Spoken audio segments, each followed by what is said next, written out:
How to block ads on Android without using any app. Hi everyone, welcome back to our channel. This is Rose and without further ado, let's begin.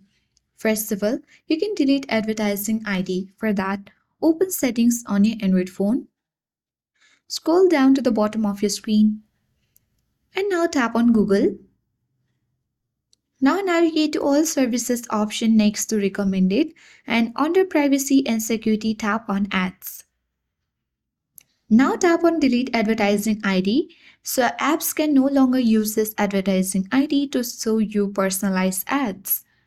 Then by confirming this will help reduce personalized ads on your device. Now again you need to go back to the setting page and now you can easily scroll down. Look for the option of connection and sharing option or directly you can find out DNS to block ads. So here you can see private DNS, select that.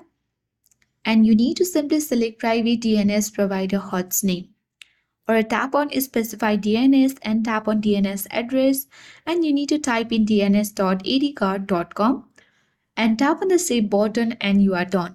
Ads will be blocked on your Android apps and browser without using any third-party apps. I hope this guide was helpful. If it was, then do like, share, comment and don't forget to subscribe. Thank you for watching and I'll see you in the next video.